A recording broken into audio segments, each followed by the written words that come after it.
Donc,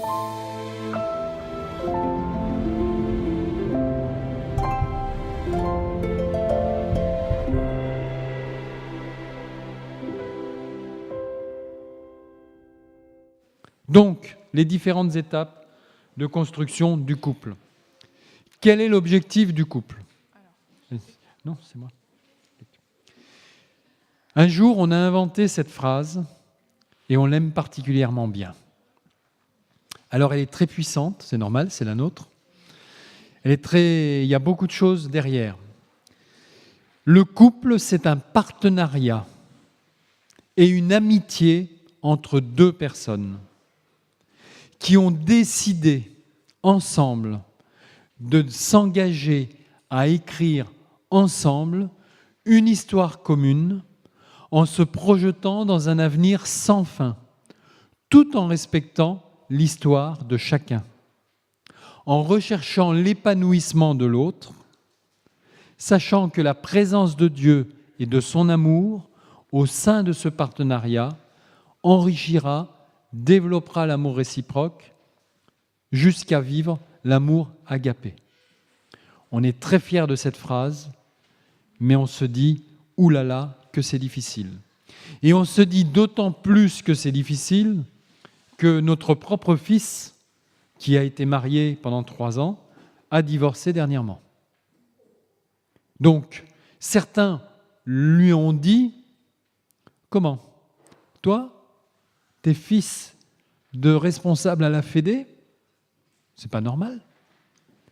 Et tes parents, comment ils le prennent que leur fils est divorcé alors qu'ils sont au ministère de la Famille à la Fédé ? C'est pas notre histoire, c'est la sienne. C'est pas notre histoire, c'est celle de son ex-femme et de lui-même. Et donc, ça veut dire quoi ? Ça ne veut pas dire qu'on l'a accompagné, parce que c'est pas simple, c'est compliqué. On n'était pas très loin, donc il a grandi, là il est en train de faire son deuil de son divorce, etc. L'histoire est complexe. Bien. Il n'y avait pas d'enfant, donc ça se passe bien. Tout simplement pour dire que c'est l'histoire de 2 personnes, ce n'est pas l'histoire de la personne avec les parents. Si, ça peut être l'histoire avec les parents, si les parents sont un tiers dans le couple. Mais c'est l'histoire des 2 personnes. C'est leur partenariat, tenant compte de l'histoire de chacun. Et si je reprends très rapidement l'histoire de notre fils, c'est l'histoire de chacun qui a été, entre autres, une problématique dans leur couple, puisque dans leur couple, chacun avait certains points de son histoire propre qu'il n'avait pas traités correctement et arrivait avec des souffrances. Et les souffrances étaient telles que le couple n'a pas pu tenir face à ces souffrances. C'est des choses qui peuvent arriver. Donc quand on dit que c'est un partenariat, ça veut dire qu'un partenariat dans une entreprise, on est ensemble et pour le meilleur et pour le pire, on avance et on traite les problèmes les uns derrière les autres.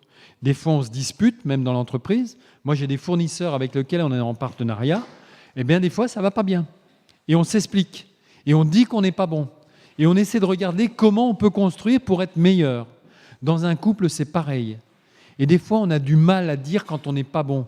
On a du mal à s'expliquer parce qu'il y a beaucoup d'affectifs. Mais c'est un partenariat. C'est une amitié. Donc, qui dit amitié, ça veut dire que je n'ai pas un ennemi en face de moi. J'ai un ami. J'ai une amie. Et que cette amie-là, je la respecte. Et que cette amie-là, on avance ensemble. Souvent, dans le couple, on gère mal l'amitié. On gère mal le partenariat. Et quand je ne peux plus la supporter, je sors le bazooka et je la détruis. C'est comme ça que ça se passe dans le couple, malheureusement. Alors que dans un couple qui devrait construire, je suis vraiment dans ce partenariat, dans cette amitié, dans cette construction, au quotidien, en permanence, nous avançons pour préserver notre couple. Parce qu'on a décidé de s'engager à écrire ensemble notre histoire en se projetant dans un avenir sans fin. C'est-à-dire, je regarde le futur, je regarde où on veut aller, et pour arriver à cette allée-là, à cet objectif, je suis obligé de traiter les problèmes au quotidien. Et certaines fois, je ne peux pas y arriver tout seul. J'ai besoin d'un expert. j'ai besoin d'un conseiller conjugal, j'ai besoin d'un psychothérapeute, j'ai besoin de personnes qui vont m'aider, qui vont nous aider. Parce que nos problèmes, on n'y arrive pas. Parce que dans mes problèmes, j'ai les problèmes de mon histoire personnelle avec mes parents. J'ai les problèmes de mon histoire personnelle avec des tiers. Et il y a tout ça. Et tant que je ne résous pas tout ça, je vais avoir des problèmes à résoudre mon partenariat. Je vais avoir des problèmes à résoudre les problèmes au quotidien avec ma chérie ou mon chéri. L'objectif de tout ça, c'est son épanouissement. Son objectif, c'est mon épanouissement. Notre objectif, c'est notre épanouissement. Notre objectif, c'est notre bonheur et notre bonheur mutuel. Et on voit que c'est quelque chose d'extrêmement compliqué. Qui n'a jamais eu de problème dans son couple? Qui n'a jamais eu envie de démonter son partenaire tellement il nous agaçait? Qui n'a jamais eu envie de partir? Compliqué. Simplement, on est tellement orgueilleux, on a tellement envie de dire que c'est sa faute à elle ou à lui, qu'on ne traite pas les problèmes les uns derrière les autres dès qu'ils arrivent. Oui, ça sera pour plus tard, c'est pas grave. Non, ça se traite tout de suite. Parce que quand c'est pour plus tard, ça s'empile. Et quand ça va mal, ça fait boum, ça explose. Donc l'objectif du couple, c'est vraiment ce partenariat dans l'épanouissement, au quotidien, en avançant jour après jour, en traitant les problèmes les uns après les autres, parce que sinon, on ne s'en sort pas.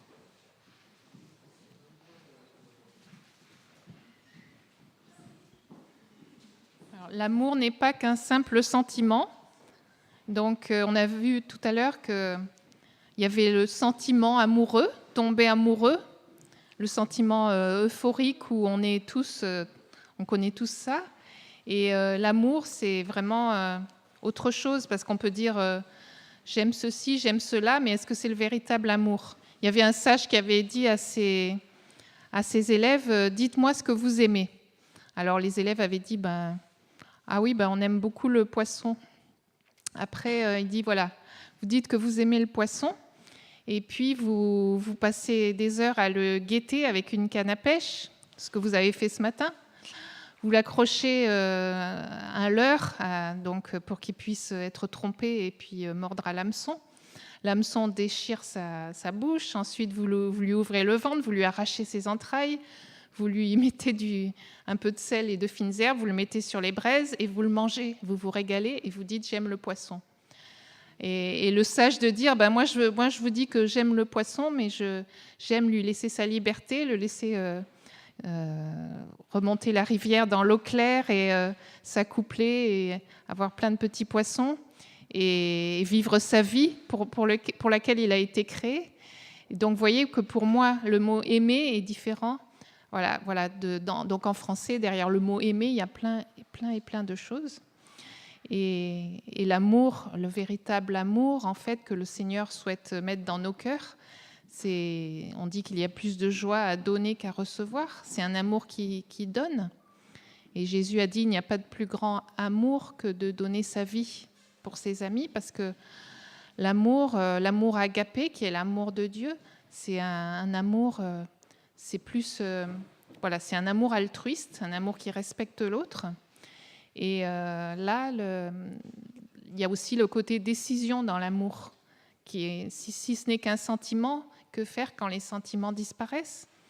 Alors que si c'est une décision d'avancer coûte que coûte et de surmonter chaque difficulté ensemble, de maintenir la communication, le dialogue, de se pardonner, eh bien, à ce moment-là, les sentiments peuvent revenir. Et les sentiments, c'est très fluctuant. Ça monte, ça descend, ça disparaît, ça revient. Mais le véritable amour, c'est poursuivre, continuer à marcher tous les deux dans la même direction.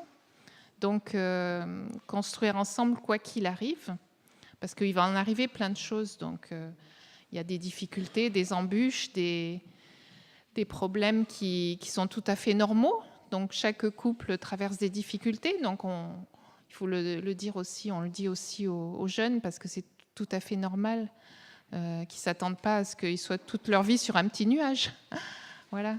Et que les difficultés, ça fait partie de la vie et que justement, C'est en apprenant à les surmonter qu'on apprend à véritablement s'aimer. Donc oui. Selon la Bible, parce qu'il y a plusieurs. Il y a l'amour à Eros, l'amour philae, l'amour agapé.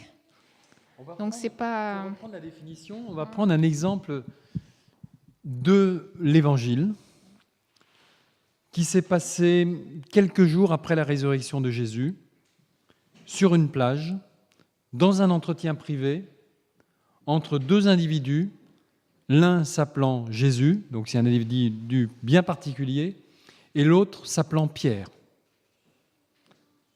En français, la traduction, elle est pourrie. Il y a des nouvelles traductions qui permettent de bien respecter le texte. Vous connaissez ce texte qui dit, on va le reprendre là, je dois l'avoir.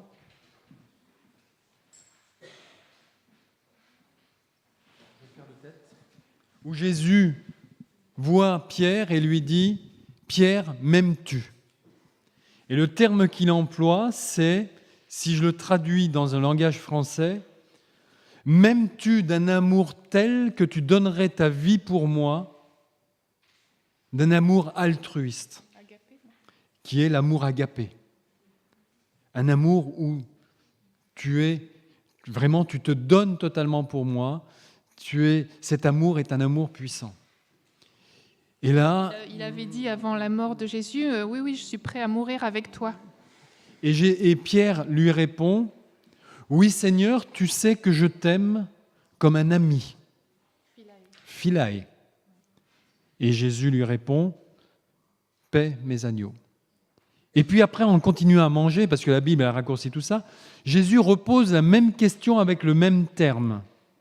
Et Pierre répond avec la même réponse. Et la troisième fois, Jésus pose une troisième fois la question en disant « Pierre, m'aimes-tu d'un amour ami, philae, d'un amour où tu n'es pas capable de donner ta vie pour moi, ou un amour où tu n'es pas dans un amour altruiste, mais un amour d'un bon copain où on s'aime bien ?» Et là, Pierre fut attristé et il lui répondit malgré tout « Oui, Jésus, je t'aime de cet amour-là. » Cet épisode-là, eh bien, c'est la définition de l'amour, qui nous dit que l'amour est quelque chose d'extrêmement compliqué.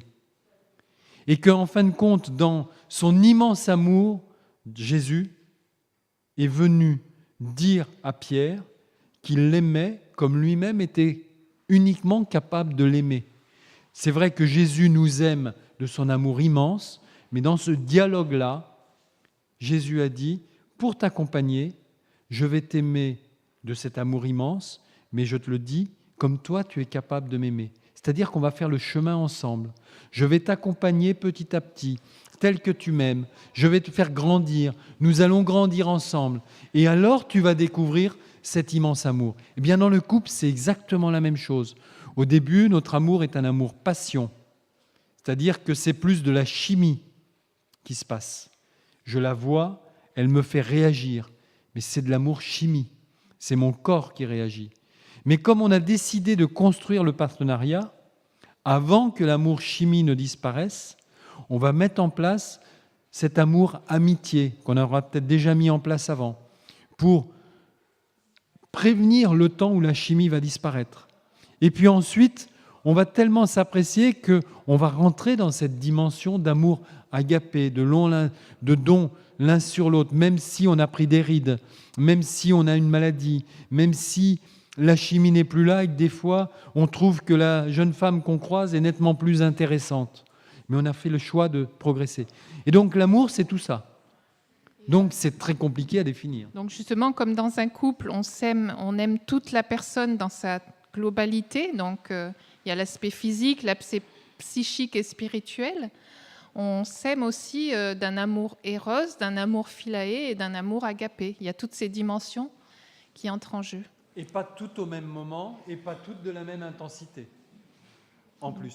Donc, c'est compliqué la définition de l'amour. C'est très compliqué.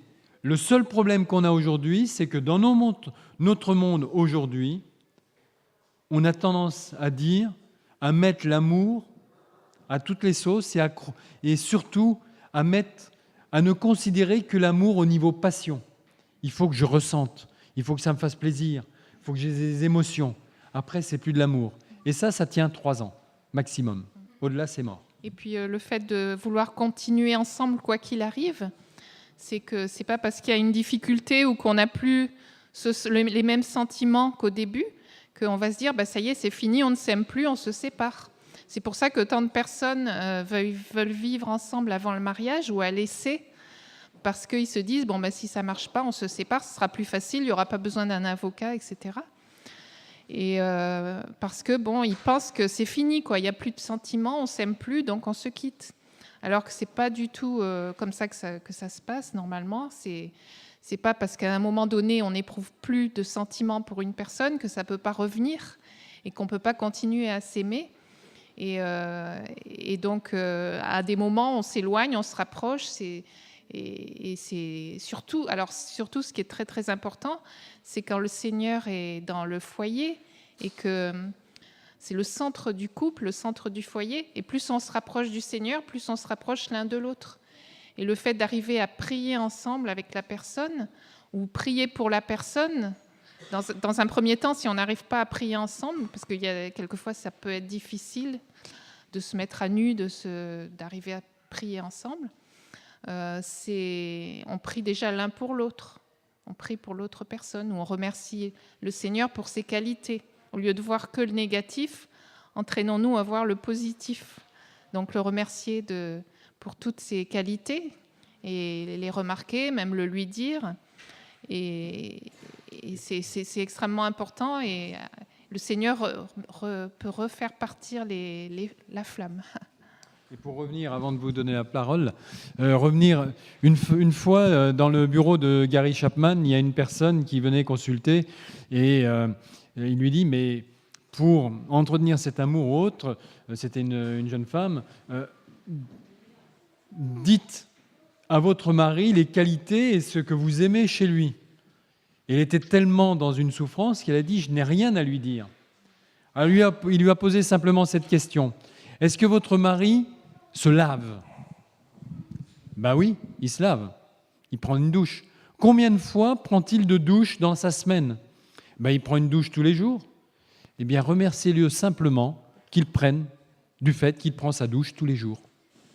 C'est déjà la première étape de réapprendre à remercier son conjoint de ce qu'il fait. Et ensuite, ça libère notre esprit pour aller à une deuxième étape, troisième, etc. Et être capable de pouvoir dire « Oui, je te remercie, ma chérie, mon chéri, pour telle et telle chose. » Il y avait une question? Oui. Non, c'est pas si vous avez déjà entendu parler, ça s'appelle les petits jours de la découverte de Stéphanie Talbot. Et c'est un petit jour sur la découverte du couple. Et elle est aussi spécialisée dans la vie de famille, donne 5 phases sur les mariages. La première phase, c'est la phase découverte, qui c'est la phase que vous avez définie très bien, qui on voit juste la partie la plus belle de la personne. La deuxième phase, c'est la phase conflit, où on voit chacun essaie d'être individuel dans le couple. Bon, ça n'a pas d'épée, ça n'a pas d'aimé, tout ça. Ça dépend, ça se varie des couples par couple. Et là, après, il y a la troisième phase, qui là, ça vient quand les gens arrivent à trouver un chemin d'entente, avec la majorité du temps avec l'aide de Dieu, puisque la majorité des couples se séparent dans la phase conflit. Et après, c'est la quatrième phase, comme il arrive à passer la phase compromis, c'est la phase de l'amour vraiment, qui vit la vraie expérience de l'amour. Oui. Et la cinquième phase, c'est la phase de l'abandon, c'est la vie d'amitié, c'est la vie, c'est l'amour, et toutes ces définitions en fait. Vous êtes d'accord avec Tout à fait, et j'aime bien le fait aussi que Jésus a fait son premier miracle lors d'un mariage, ce qu'on disait tout à l'heure avec Gabi et Ludo. Et en fait, Jésus a changé l'eau en vin et il a servi le bon vin à la fin du repas. Et tiens, les serviteurs lui font remarquer, ou les invités plutôt, toi, d'habitude, on sert le bon vin en premier et toi, tu as attendu la fin du repas pour servir le bon vin. Et ça me fait penser que dans un mariage où il y a Jésus, on devient de plus en plus heureux, plus on vieillit ensemble, plus on s'aime. Et finalement, on est à la fin de sa vie de couple, on est encore plus heureux qu'au début. Et au début, on peut passer par des difficultés. Et puis, petit à petit, à force de vivre ensemble et de tout faire pour que ça aille bien et de prier le Seigneur nous donne beaucoup de bénédictions et on aime de plus en plus la personne avec qui on s'est marié. Et donc, alors que dans un couple où, par exemple, le Christ n'est pas présent, où il n'y a aucune volonté d'aller de l'avant ensemble, à ce moment-là, au début, c'est l'euphorie, on est amoureux, tout ça, tout se passe bien. Puis dès les premières difficultés, on se dit, on s'aime plus, on va se séparer. Et puis, le bon vin est servi en premier. Donc, c'est une belle image que Jésus nous a donnée dans le miracle quand il a changé l'eau en vin à la fin du repas. Très rapidement, on en a déjà parlé, les 3 étapes principales dans un couple. Premièrement, il y a cette dimension spirituelle, et je l'ai mis de manière générique, l'objectif commun. Parce que ça marche aussi quand on n'est pas dans un foyer chrétien, c'est avoir cette base de référence. Quel est notre objectif? Pourquoi on décide de vivre ensemble? Quel va être notre projet de vie? Le couple n'est pas un espace de consommation de l'autre, mais de construction commune d'un projet. C'est comme le plateau sur lequel vous allez servir un superbe gâteau. Ensuite, vous avez la découverte mutuelle de chacun. Cette découverte, la phase psychique où on va apprendre à devenir des amis, à comprendre le fonctionnement de l'autre, à découvrir la personnalité, à apprendre à s'apprécier, à parler du futur, etc. C'est le gâteau que vous posez sur ce plateau. Et puis la 3e phase qui arrive lorsqu'on est rentré dans ce mariage, c'est le partage de l'intimité, avec cette dimension physique, qui est une conséquence des 2 étapes précédentes et qui permet l'épanouissement. Et si je continue mon image du gâteau, c'est la cerise que vous posez sur le gâteau. La problématique aujourd'hui, c'est qu'on construit le couple en prenant le gâteau et en le posant sur la cerise et non pas sur le plateau. Donc généralement, il a du mal à tenir parce qu'on ne passe pas sur un fondement, on ne passe pas sur l'objectif, on passe d'abord sur le plaisir et la passion. Et si entre-temps on ne se rattrape pas à construire l'objectif, qui sera encore plus difficile parce qu'il va être perturbé par notre engagement physique, émotionnel, le couple ne tient pas. Et ce n'est pas pour rien que une majorité des couples divorcent dans les 3 à 5 ans. C'est-à-dire que la phase passion dure à peu près 2 à 3 ans. Ensuite, on se bat pour maintenir son couple, encore plus s'il y a des enfants. Et généralement, si on n'y arrive pas, on jette l'éponge et on arrive dans les 5 ans après le mariage, donc de vie commune, et c'est la rupture. Alors, que se passe-t-il si on prend les choses dans le mauvais ordre? Donc, le gâteau est à l'envers, il est sur la cerise, donc il est plus posé sur le plateau, donc tout dégringole. Donc, c'est ce qu'on voulait dire par cette image. Donc, on construit le couple sur l'émotion et non sur l'amour. Donc, déjà, il y a confusion entre passion et amour. Disons que ça peut même se passer avant le mariage, quand 2 jeunes vivent ensemble avant le mariage, ou trop tôt, quand ils sont trop jeunes, ou sans être du tout préparés, où là, c'est sur l'émotion, le coup de foudre, l'émotion. Et déjà, le fait d'avoir une relation sexuelle trop tôt, précoce, ça bloque la communication, parce qu'ils ne communiquent plus qu'avec leur sens et avec leur corps, et ça les empêche de vraiment communiquer de manière profonde et de bien se connaître, qui est normalement la période de préparation au mariage qui dure plusieurs mois. Donc le fait de coucher tout de suite ensemble, voilà, ils ont sauté une étape et ils n'arriveront pas vraiment à se connaître comme ils devraient. Et donc dans le couple aussi, si on met en premier voilà, l'aspect sexuel, donc on confond passion et amour, et le couple manque de solidité. Et ça peut être qu'une période qui ne dure pas tout le temps. Et donc après, on se dit, il y a quelque chose qui ne va plus, on ne s'aime plus, qu'est-ce qui se passe, on n'a plus envie, etc. Et on n'a pas construit en amont tout ce lien affectif. Il n'y a pas eu cet attachement dans la communication, l'écoute mutuelle et le dialogue. Et donc, voilà, découverte tardive de forte incompatibilité. Il vaut mieux le savoir avant le mariage, quand il est encore temps de se séparer, qu'on a de très fortes incompatibilités. Alors, ça peut être, oui, incompatibilité d'humeur, dans la manière de réagir. Il y a des choses qu'on peut ne pas supporter et il vaut mieux le savoir avant. Donc, oui. L'expérimentation sexuelle en dehors du couple légitime, c'est-à-dire en dehors du projet que l'on a construit, c'est le problème, c'est qu'on découvre pour découvrir et on n'est pas dans un attachement véritable avec cette base, comme on a dit, il y a ce référentiel, qu'est-ce qui nous fait courir, qu'est-ce qui nous fait construire ensemble. Et donc on a cette confusion entre sexualité et génitalité qui fait que, à un moment donné, on va essayer, on va tester, ça durera ce que ça durera, puis on verra bien. Vous avez quantité de personnes aujourd'hui qui sont... on se met en couple, alors on n'est pas tout à fait dans cette approche-là, mais d'abord on va se mettre en couple, on va vivre ensemble en couple, et puis ensuite, si ça marche bien, on va se marier.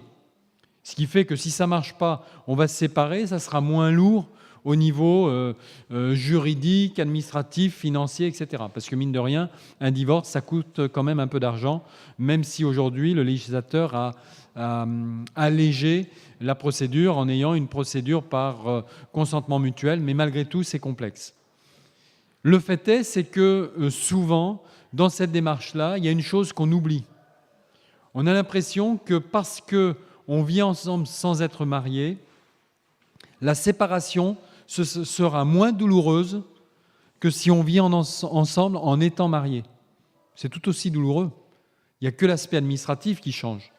Mais l'attachement, la séparation, les douleurs de la séparation, la nécessité de faire un deuil derrière de la séparation, c'est rigoureusement la même chose. Marié ou pas marié, demande Monsieur le maire. C'est rigoureusement pareil. Sauf qu'on a des impacts différents. Et aujourd'hui, c'est une sorte de mensonge ambiant où on se dit, on va d'abord se mettre à l'essai. Donc on part déjà perdant puisqu'on se met à l'essai. On n'est pas dans un projet à long terme. On n'a pas envie de se quitter, c'est clair. Hein. Il est clair que les gens qui se mettent ensemble à l'essai, qui commencent à vivre ensemble, ce n'est pas dans un objectif de se quitter. Il n'y a pas de problème. Ils s'aiment, ils y vont. Simplement, ils n'ont pas mis ils ont peur quelque part. Et ils ont été trop vite dans leur mise en couple et dans leur partage de l'intimité. Donc on teste en oubliant que quand on va se séparer, si on se sépare, on va avoir les mêmes souffrances, les mêmes difficultés, le même processus de reconstruction. Et généralement, comme on se retrouve seul et qu'on a une difficulté à être seul parce qu'on a la souffrance de la solitude, de l'échec, très rapidement, on va se remettre en couple sans être passé par les étapes du deuil nécessaires après une rupture, en ayant soldé toutes les étapes de la rupture. Je prends le cas de notre fils. Notre fils, après son divorce, ça fait une bonne année là qu'il s'est séparé de son épouse, eh bien, il n'y croyait pas. Mais aujourd'hui, quand on fait le point, il y a des sujets qu'il peut aborder sans souffrance. Alors qu'il y a quelques mois de ça, ces sujets-là lui faisaient peur quand il les abordait ou il réagissait avec souffrance. Le processus de deuil, de traiter les problèmes les uns après les autres, de guérir de la souffrance qu'il a eue, sont absolument nécessaires. Et généralement, on dit qu'avant de reconstruire un couple après séparation, il faut au moins 1 an à 2 ans seul, sans vie commune avec personne d'autre. Ça ne veut pas dire qu'on a une amitié, qu'on n'a pas quelque chose qui se reprofile, mais on a besoin d'être entre 1 et 2 ans seuls pour poser les valises, pour régler les problèmes, pour construire. Sinon, on passe à côté. Donc, cohabitation à laisser, donc c'est une démarche perdante, puisqu'on part perdant, on part en se disant, ben voilà, si ça ne marche pas, on se quitte. On ne souffre pas moins. Manque de sécurité émotionnelle, parce que c'est surtout la femme qui a besoin de sécurité dans le couple.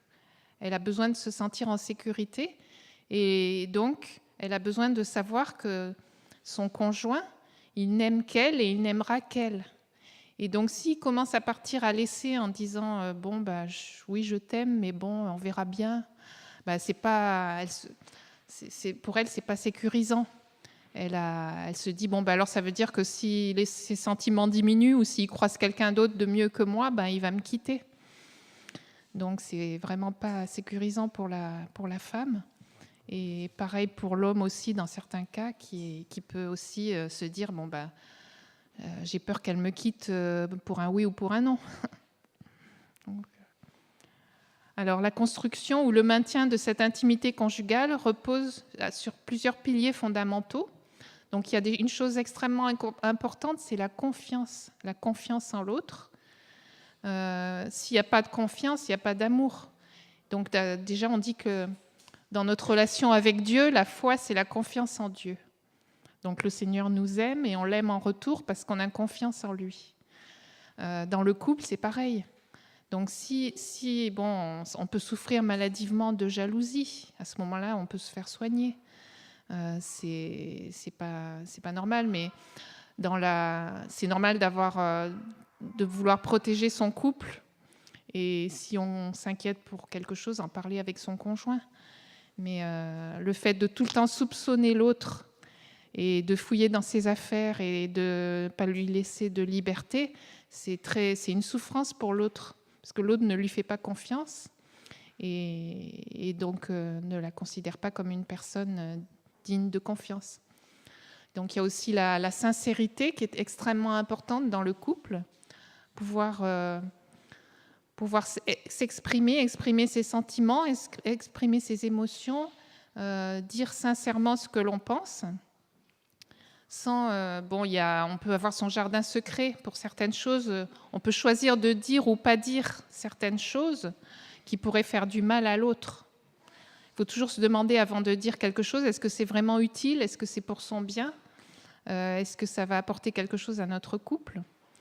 Mais normalement, dans un couple marié, on n'a pas à faire des cachotteries ou se cacher des choses. La sincérité est très importante. La liberté aussi, c'est-à-dire on n'accapare pas l'autre. L'autre n'est pas notre objet, notre chose. On n'a pas à tout contrôler, tout accaparer. On lui laisse une certaine liberté, c'est-à-dire liberté de s'épanouir, liberté d'avoir aussi ses points de vue qui peuvent être différents des nôtres. Sinon, c'est un couple fusionnel où c'est plus deux personnes, ça devient une personne qui mange l'autre, c'est-à-dire l'autre se sent obligé ou est obligé de s'écraser, de dire oui à tout ce que dit l'autre, de tout accepter. Et elle perd un peu sa personnalité. Et alors que dans un couple, le fait de respecter l'autre, c'est de lui laisser la liberté d'être lui-même. Donc j'aime bien l'image d'un objet qu'on a ramené, un objet décoratif qu'on a ramené du Cameroun il y a très longtemps. C'était taillé dans une branche d'ébène, de bois d'ébène. Et d'un côté, il y a une tête de femme, de l'autre, il y a une tête d'homme dans une seule branche, et entre les deux, il y a une chaîne avec des maillons comme ça entrecroisés. Et les maillons sont taillés dans la même branche. Et donc, il y a l'homme d'un côté, il y a la femme d'un côté, et il y a le couple. Et la chaîne fait qu'on ne peut pas les séparer. Donc, ils sont à la fois un couple uni pour la vie, ils sont à la fois deux personnes différentes. Et si je ne reconnais pas que l'autre est une personne différente de moi, que je dois l'accepter comme elle est, sans vouloir absolument la changer, je ne lui laisse pas cette liberté d'être lui-même ou elle-même. Et la liberté de s'épanouir, il peut avoir une passion, un hobby, entre guillemets, qui est différent du mien. Si par exemple, lui, il aime la photo et moi, j'aime la peinture, je ne vais pas forcément faire de la photo avec lui et lui, il ne va pas faire de la peinture avec moi.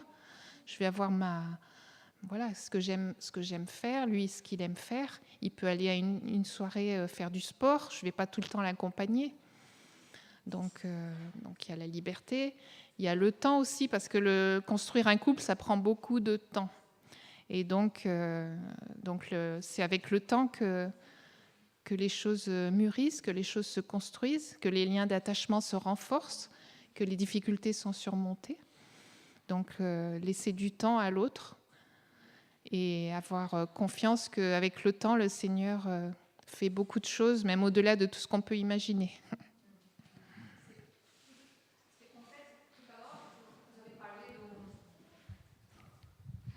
Vous avez parlé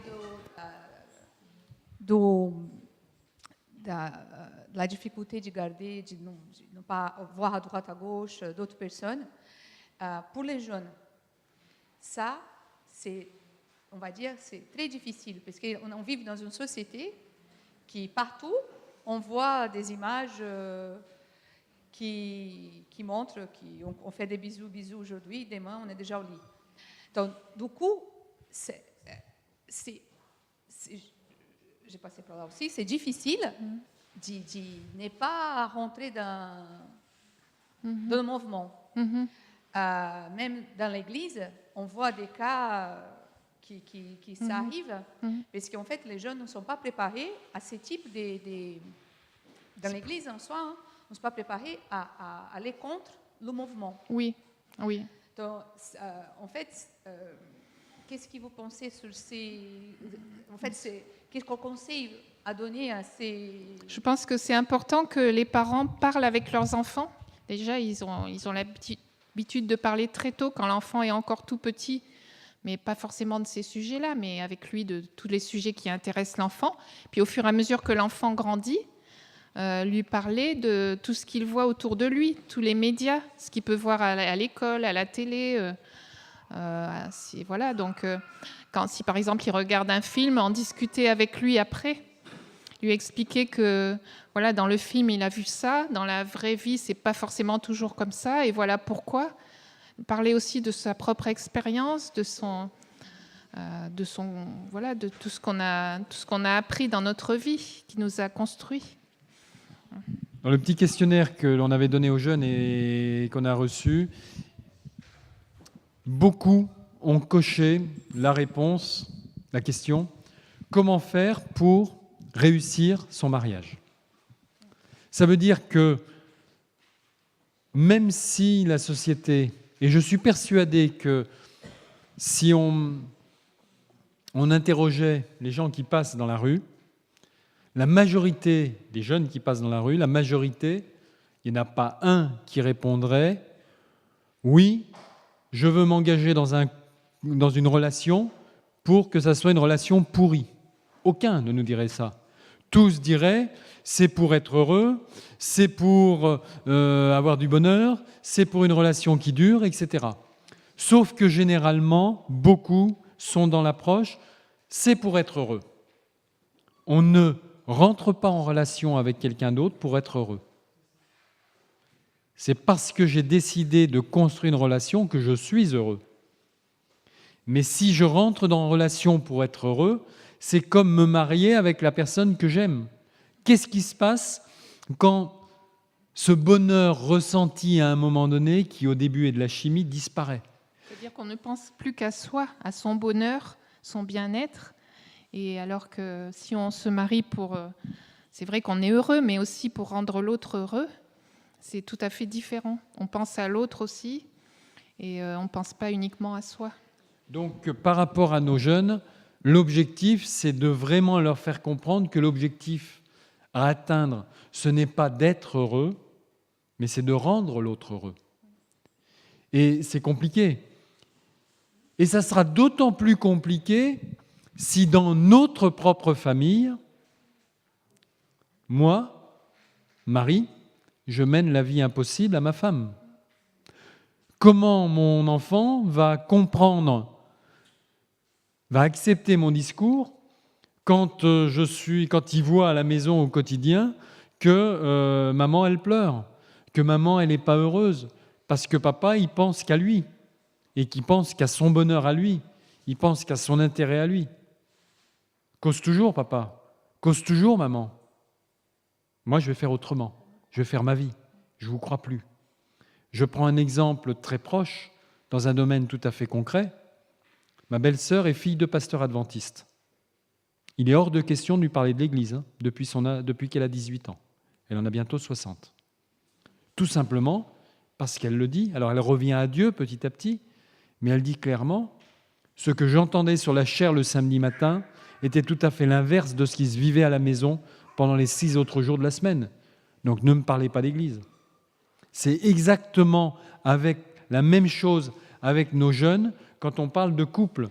Si on est un couple de façade, mais qu'à la maison il y a des tensions, qu'on ne sait pas les résoudre, que ça crie en permanence, notre enfant va vouloir tester autre chose que le discours dans le cadre duquel ses parents évoluent, c'est-à-dire l'Église. Il va vouloir tester ce que le monde propose. Donc le premier conseil, la première information qu'on peut donner à notre enfant, c'est ce que l'on vit à la maison. C'est notre vécu au quotidien.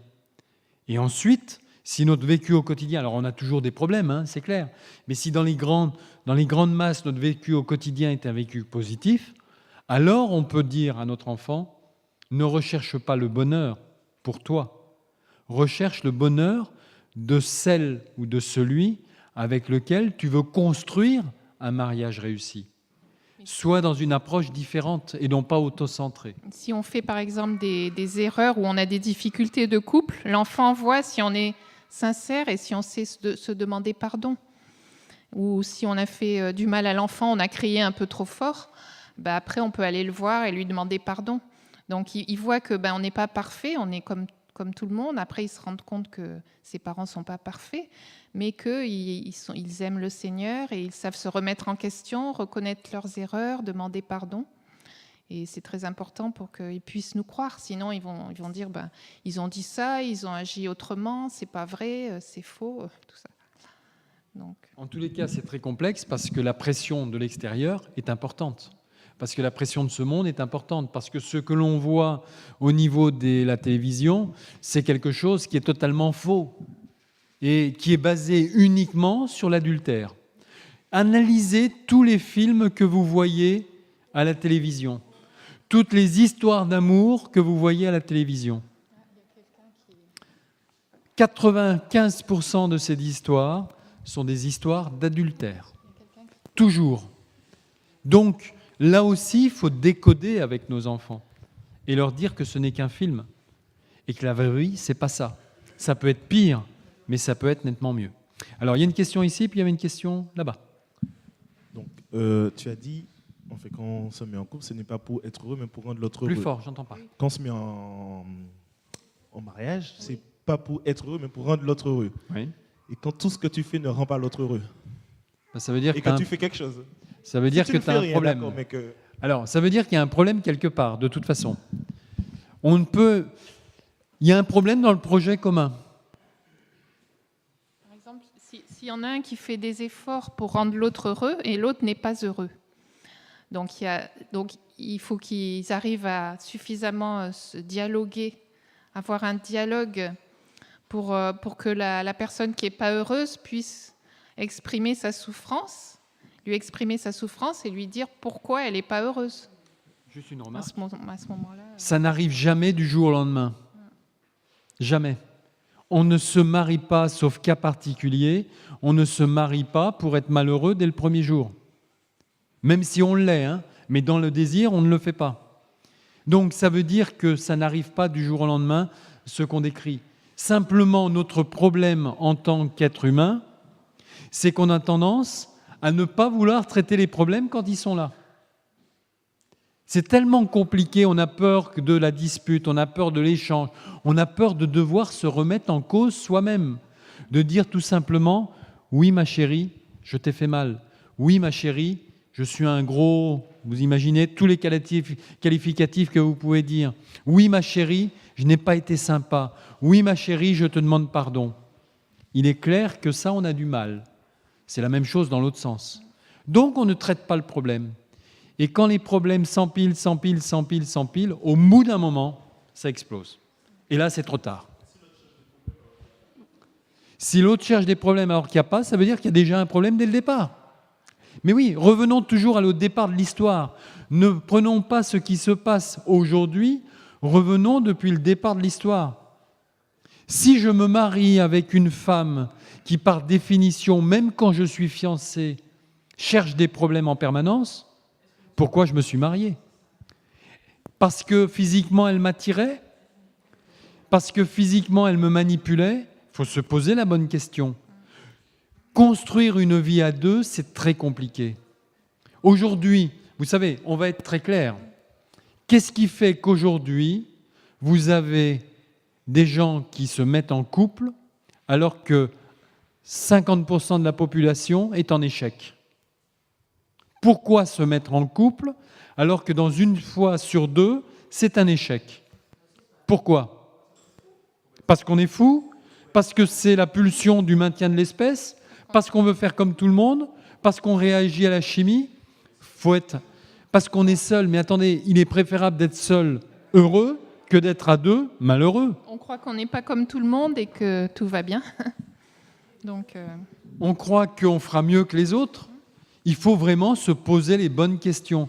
Et c'est pour ça que tout à l'heure, ce qu'on mettait à l'écran ici, et qui va réapparaître dans un instant, c'est très important. C'est un partenariat dès avant même de commencer à vivre ensemble. C'est un partenariat. Si je ne suis pas dans ce partenariat, mais si je suis dans une lutte de pouvoir, c'est foutu. C'est foutu d'avance. Si je suis dans une lutte de pouvoir, même quand on est fiancé, si je suis là en train de vouloir démontrer que j'ai raison et qu'elle a toujours tort, ou inversement, c'est foutu. Ce n'est pas la peine d'aller plus loin.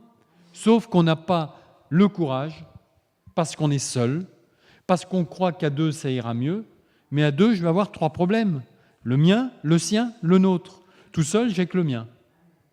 Alors si aussi c'est de se marier simplement pour soulager mes pulsions sexuelles parce que, allez, j'ose la pierre il n'est pas bon de se masturber, donc je veux être marié parce que je soulagerai mes pulsions, ben j'ai tout faux. Le mariage, c'est pas soulager ses pulsions. Le mariage, c'est pas simplement avoir un vagin pour déverser ma semence. Le mariage, c'est pas simplement avoir un pénis pour que ça me fasse du bien à mon clitoris. Faut arrêter. Faut être honnête. Attendez, on est entre adultes, on se dit les vraies choses. Or aujourd'hui, 80% des personnes n'osent pas en se disant on fera mieux. Et 2 ans après, se séparent. Il y avait une question? Oui, ma question, c'était, en fait, pour les jeunes, on peut se dire comment choisir son conjoint. Maintenant, la Bible nous dit qu'il ne faut pas se mettre sur un joug étranger. Mais je connais des jeunes qui sont sortis, il y en a un qui est chrétien et l'autre non chrétien, mais après, grâce à lui, la fille a connu le Seigneur et voilà, ils sont mariés, ils vivent en couple heureux. Alors. Donc, comment choisir son conjoint? C'est vrai que c'est très important pour le couple que les deux partagent la même foi, mais on a connu aussi ce cas-là où l'un n'était pas adventiste et l'autre oui, et puis finalement celui qui ne l'était pas s'est fait baptiser, ils sont tous les deux dans l'église, mais l'inverse aussi. Donc, mais c'est quand même assez rare et assez risqué, et on prend le risque après de toute sa vie vivre avec quelqu'un qui n'ira pas avec nous à l'église le samedi, puis au bout d'un moment, on finira par plus y aller non plus, ou qui ne voudra pas que nos enfants y aillent. Enfin, ça va augmenter les difficultés dans le couple. va pas comprendre, qui va pas prier avec nous, qui va pas demander pardon. Enfin, il y a plein de choses qui en découlent après. Donc, il faut vraiment bien réfléchir et ne pas... ouais. Alors, on va être très concret, très pratico-pratique. D'accord ? Même s'il y a des portes ouvertes qu'on va ouvrir et même s'il y a des choses désagréables qui vont se dire. Je vais être très pratico-pratique. Statistiquement parlant, j'ai plus de probabilité de trouver quelqu'un avec qui je vais parfaitement m'entendre en dehors de l'Église que dans l'Église. C'est la statistique pure et dure.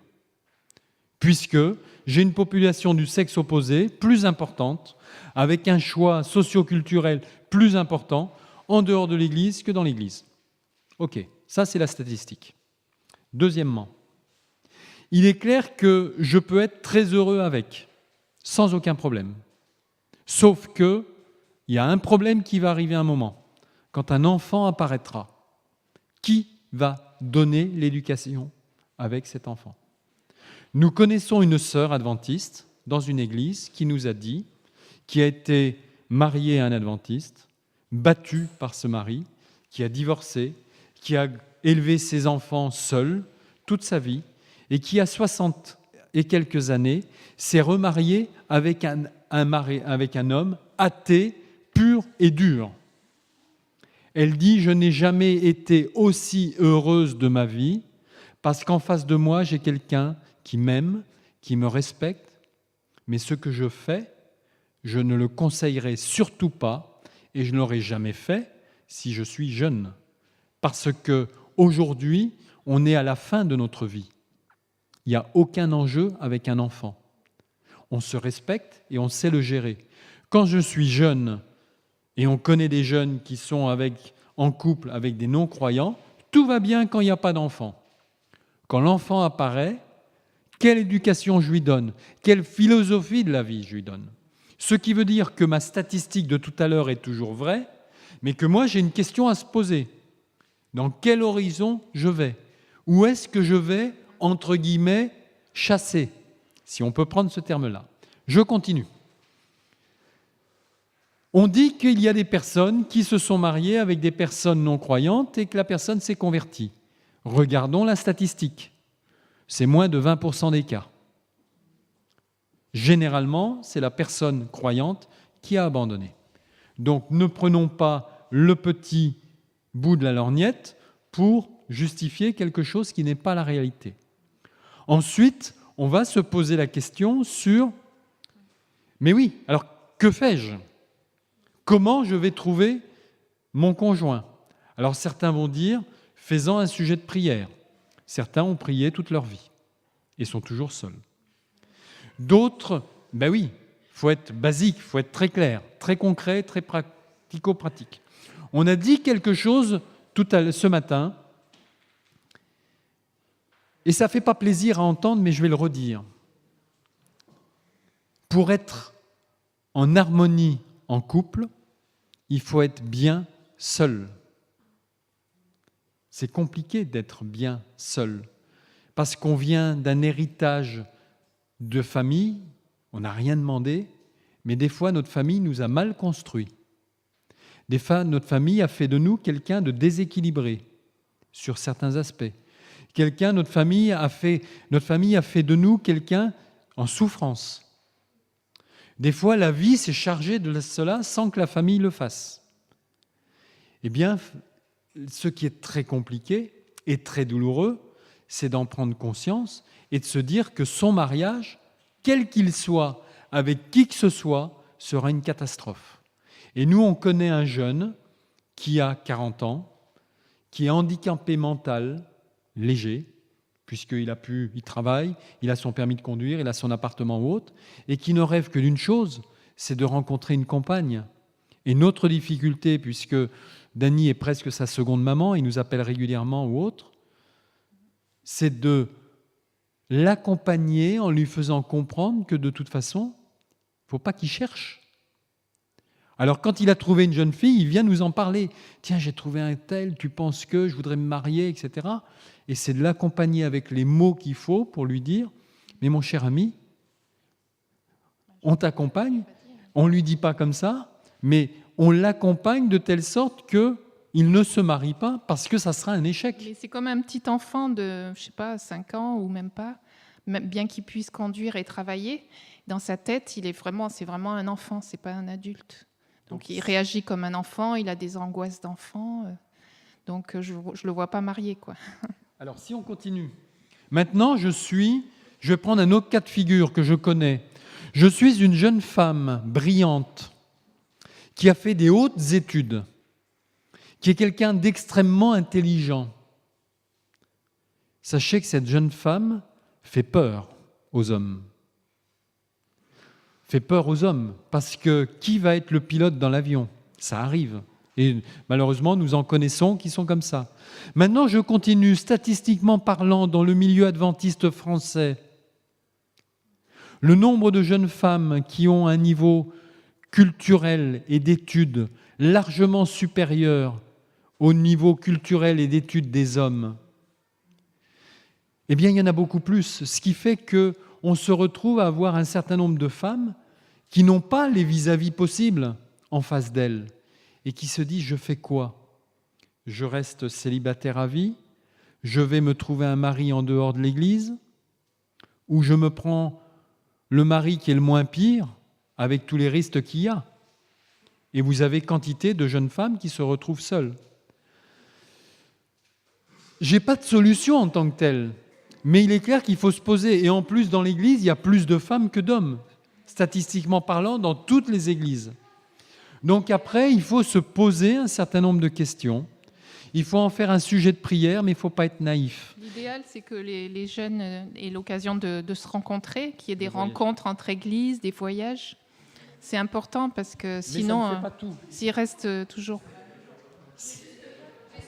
Alors attendez, s'il vous plaît, on ne parle pas tous ensemble. Donc, je vois l'heure aussi, il y avait juste une question derrière. Juste pour terminer, pour dire qu'il n'y a pas de solution, il y a des réflexions à avoir, il y a à poser le sujet devant le Seigneur, mais la situation est compliquée et je n'ai pas de réponse à ça. Je pense que dans sa vie spirituelle, il faut être persuadé que le Seigneur nous aime, qu'il a des projets pour nous, un plan pour chacun de nous, et qu'il nous accompagne pas après pas, jour après jour, et lui faire confiance et avancer avec lui. C'est ça le plus important. Et après... Mais la question, est-ce que l'objectif, c'est d'être marié? C'est la question qu'il faut se poser. On aspire tous à vivre en couple. Mais est-ce qu'à un moment donné, c'est un objectif? Est-ce qu'à un moment donné, à un âge donné, ça devient un objectif? Ou est-ce que l'objectif, c'est pas de dire, eh bien, je fais le deuil avec le temps nécessaire, je fais le deuil de ma vie de couple et je construis une vie de célibataire heureuse, épanouie? C'est la question à se poser. Alors, on connaît une dame, elle a toujours été célibataire, elle a toujours recherché un mari depuis l'âge de 20 ans, et maintenant elle a 55 ans, et elle n'a jamais trouvé. Et elle dit, c'est vrai que j'ai eu des problèmes, j'étais pas bien dans ma tête et tout ça, mais maintenant je suis prête à 55 ans. Je pense, alors, bon, je sais pas. je pense pas. On verra. Enfin, en tout cas, elle y croit toujours. Mais le problème, elle est en souffrance dans cette attente qu'elle a du mal à gérer. Donc, la situation est compliquée. Il faut vraiment se poser la question au quotidien, très clairement, en faire un sujet d'échange, en faire un sujet de prière, voyager, parce que quand j'ai rencontré ma chérie, c'était à 600 km de chez moi. Ben oui, et à l'époque, il n'y avait pas d'Internet, pas de téléphone portable ou autre, c'était il y a 37 ans.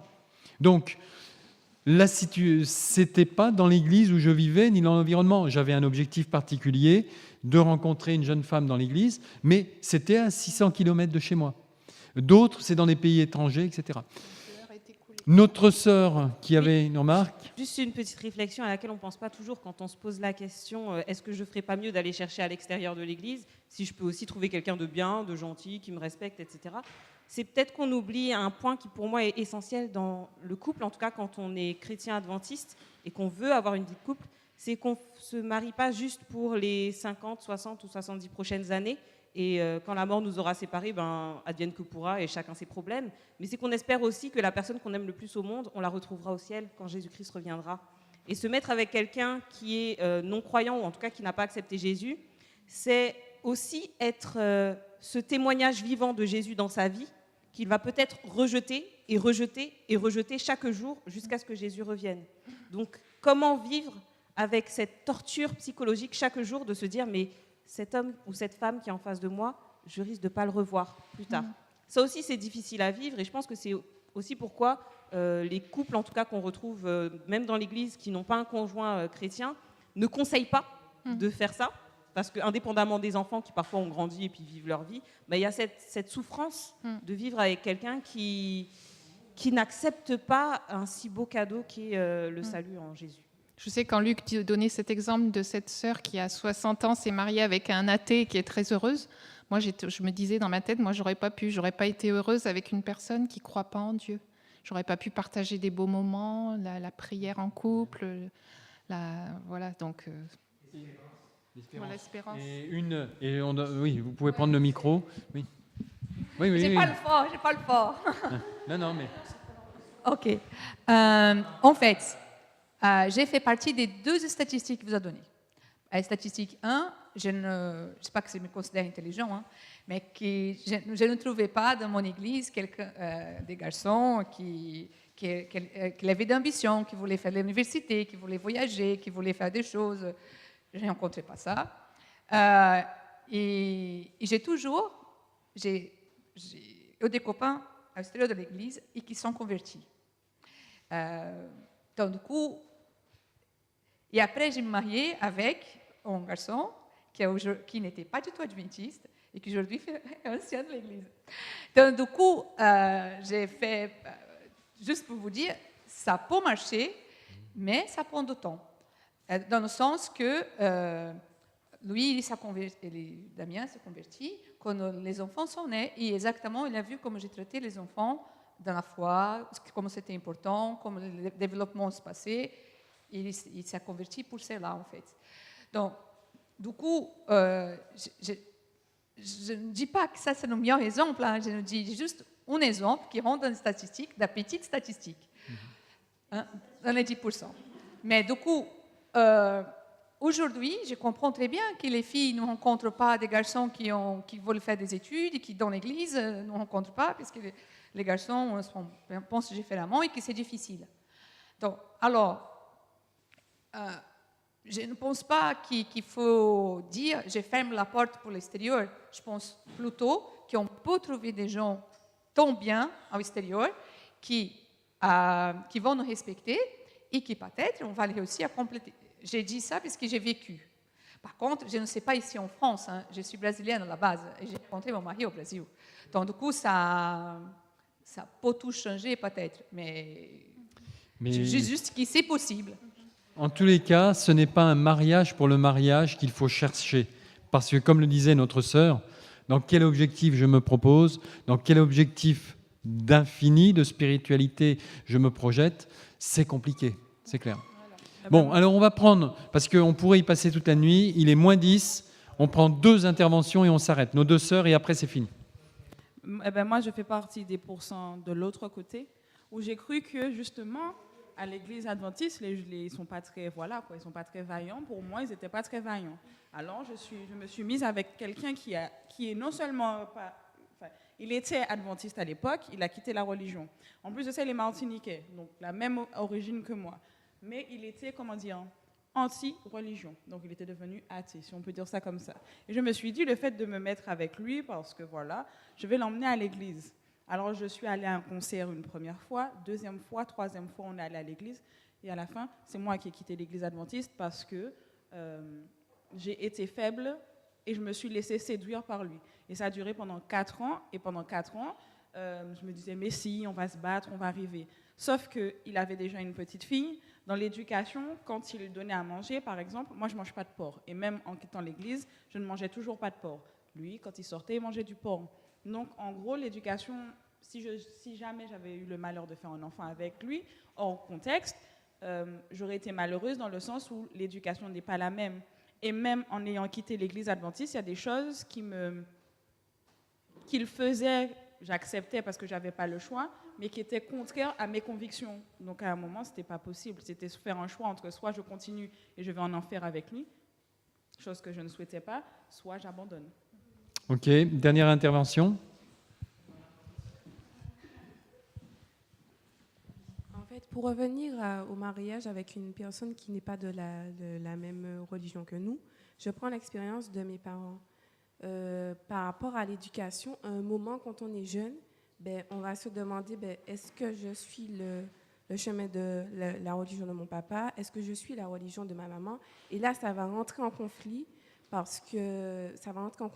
rapport aux jeunes et aux parents, et même aussi au niveau des parents, parce qu'eux, ils voudront imposer leur chemin, et chacun va donner sa vision des choses. C'est vrai que mon père, lui, il avait plutôt la vision de ma mère.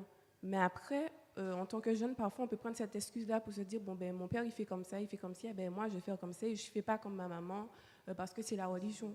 Et c'est vrai que ça peut poser problème au sein du couple.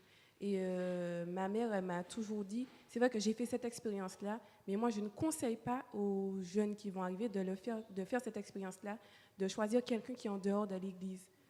Il y a trop de répercussions après. Oui, Ok, tout à fait. tout à fait. Ok. Merci à tous. Juste pour conclure, un texte. On ne va pas le lire, mais simplement, c'est pas ce qui se passe autour de nous. Le couple est le premier lieu où nous sommes encouragés à vivre l'amour décrit dans 1 Corinthiens 13. C'est parce que chacun exprimera envers l'autre cet amour agapé que les difficultés ne seront plus une source de rupture, mais un chemin de progrès. Dieu nous invite à l'acceptation inconditionnelle et au pardon envers son conjoint. Et la difficulté qu'il y a dans les couples, c'est qu'on en fait un lieu de prise de pouvoir et non pas un lieu où on applique en priorité l'amour agapé tel que le Seigneur nous l'enseigne, et entre autres avec ce cantique, avec ce chant de l'amour qui est 1 Corinthiens 13.